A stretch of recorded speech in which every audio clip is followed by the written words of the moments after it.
This video is about excavation. Excavation is a very important activity in construction and many accidents takes place. In very simple steps, I will tell you आपको क्या करना है, क्या नहीं करना है और कैसे आप इंजरीज और एक्सीडेंट बचा सकते हैं. Check this video.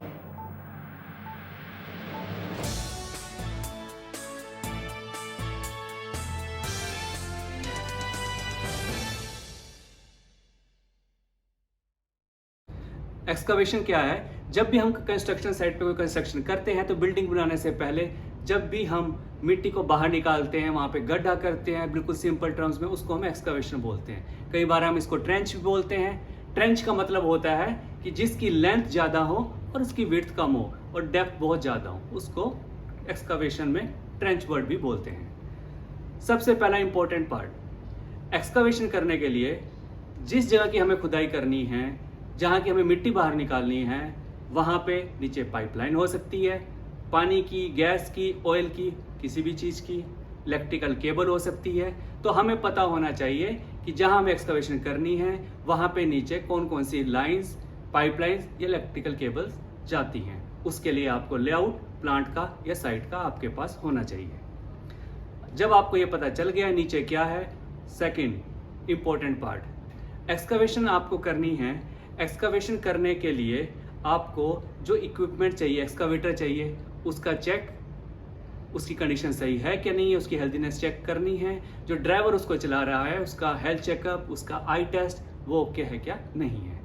अब एक्सकवेशन के लिए आप रेडी हो, वर्क परमिट आपने ले लिया, तो आपको क्या ध्यान रखना है कि एक्सकवेशन के अंदर जो सबसे ज़्यादा एक्सीडेंट्स या इंजरीज होती हैं वो होती हैं केव इन के कारण. इसका मतलब क्या होता है, जब आप एक्सकवेशन करते हैं, खुदाई करते हैं, तो जो साइड की मिट्टी है वो कोलैप्स हो जाती है और सारी जो है अंदर गिर जाती है, उसको बोलते हैं केव इन.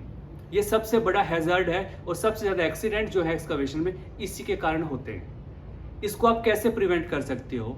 इसको प्रिवेंट करने के लिए आपको ये पता होना चाहिए कि जहाँ पर आप एक्सकवेशन कर रहे हैं वो सोयल कैसी है. मतलब सोयल्स की डिफरेंट टाइप्स होती हैं, ए, बी या सी. ए सोयल सबसे स्टेबल होती है. स्टेबल का मतलब ये है कि अगर उस सोयल के ऊपर कोई साइड में इंपैक्ट आता है, कोई साइड में कोई ट्रक जा रहा है थोड़े डिस्टेंस पे, या किसी भी तरह का उस पर वजन डालते हैं तो उसके कोलैप्स होने के चांसेस कम हैं. वहीं जो सोयल बी है उसके चांसेस ज़्यादा हैं क्योंकि उसकी जो स्ट्रेंथ है, वजन लेने की स्ट्रेंथ कम होती है. और सी सबसे लोअर, उसकी स्ट्रेंथ बहुत कम है. तो आपको पता होना चाहिए कि एक्सकवेशन जो आप कर रहे हैं वहाँ पे किस टाइप की सोयल है. इसको करने के लिए आप वहाँ का सैंपल ले सकते हैं, लेबोरेटरी में टेस्ट के लिए भेज सकते हैं. जब आपको पता चल जाता है कि आपके जो सोयल है वो कौन सी टाइप की है, ए, बी या सी, तो आप केव इन प्रोटेक्ट करने के लिए डिफरेंट टेक्नोलॉजी का यूज़ कर सकते हो. सबसे सिंपल है स्लोप. स्लोप का मतलब क्या होता है कि जो आप एक्सकवेशन कर रहे हैं वो आप एक एंगल पे करें.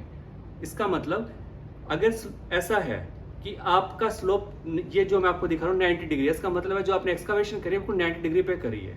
और जब आप एंगल को बढ़ाते हो तो इसका मतलब ये आपका स्लोप बढ़ रहा है. तो जब आपकी सोयल टाइप ए है तो आप एंगल कम रख सकते हो, मतलब एंगल 90 के पास रख सकते हो. और जैसे ही आपकी सोयल सी जाती है तो आपको एंगल बढ़ाना पड़ेगा ताकि आपका कोलैप्स होने के चांसेस कम हो जाएं. लेकिन इसमें कई बार हमारे पास प्रॉब्लम आती है कि हमारे पास साइड में स्पेस नहीं होता करने का. तो उस केस में आप बेंचिंग कर सकते हो. बेंचिंग मतलब स्टेप्स, जैसे आप घर में अपनी स्टेयर्स देखते हो, स्टेप होते हैं, तो ऐसे आप बेंचिंग भी कर सकते हो कि आपने एक खुदाई करी, फिर एक स्टेप ऐसे किया, फिर खुदाई करी, इसको बोलते हैं बेंचिंग. ये एक सेकंड टेक्निक है. थर्ड, जब आपके पास स्पेस इतना कम है कि आप बेंचिंग भी नहीं कर सकते हो तो आपके पास है शील्ड, कि आप उसके अंदर कुछ प्रोटेक्शन लगा दें, शील्ड लगा दें.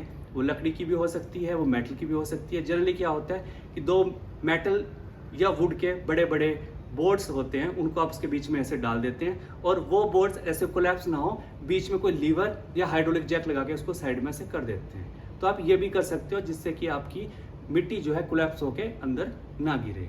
और एक बहुत इंपॉर्टेंट पार्ट, क्या आपको पता है जब हम खुदाई करते हैं तो जो 1 मीटर के एरिया में 1 मीटर क्यूब अगर हम सोयल निकालते हैं उसका वजन कितना होता है? 1.25 टन से 1.5 टन. तो आप समझ लो, जान लो, अगर वो मिट्टी किसी के ऊपर गिर जाती है जो वहाँ पे काम कर रहे हैं तो उसके कारण कितना बड़ा उसका इम्पैक्ट उनके ऊपर आएगा. 1 meter cube soil is equal to 1.2 to 1.5 ton. Such an impact would be there on the persons who are working in that area. तो इसलिए बहुत इंपॉर्टेंट है हमारे लिए. अदर थिंग, जब आप एक्सकवेशन करते हैं तो इसका मतलब ये है कि हमारे जो वर्कर है, कर्मचारी है, उनको अंदर जाना पड़ेगा काम करने के लिए. तो अंदर जाने के लिए और बाहर आने के लिए एटलीस्ट 2 रास्ते होने चाहिए. चाहे वो लैडर से हो, चाहे आपने कुछ स्लोपिंग करके कुछ स्टेयर बनाई है, 2 रास्ते होने चाहिए जाने के लिए. तो ये छोटी छोटी बातें हैं जो आपको ध्यान रखनी है. इसके बावजूद भी अगर आपको एक स्टेप और जाना है तो वो ये है कि जो आप एक्सकवेशन करने के बाद साइड में मिट्टी लगाते हैं उसको थोड़ा सा दूरी पे लगाएं, एटलीस्ट 1 मीटर दूर. ट्रैफिक का मूवमेंट कम से कम 3 फीट या 1 मीटर तक ना होने दें. उस एरिया को पूरा बैरिकेड करके रखें. अगर मौसम खराब है, भगवान आपका साथ नहीं दे रहा है, बारिश हो रही है, तो बारिश होने के बाद अगले दिन उसको फिर से इंस्पेक्ट करें. हो सके उसमें पानी आ गया हो, कहीं से सीपेज होके भी आ सकता है. तो ये छोटी छोटी चीज़ें जो आपको ध्यान रखनी है. अगर आप ऐसा करते हो तो एक्सकावेशन में होने वाले बहुत सारे इंसिडेंट आप बचा सकते हो. अगर आपको ये वीडियो अच्छी लगती है तो आप लाइक करें, कमेंट सेक्शन में अपने क्वेश्चन पूछें और मुझे बताएं आप किस टॉपिक के बारे में और सेफ्टी इंफॉर्मेशन चाहते हैं. Thank you very much. नमस्कार.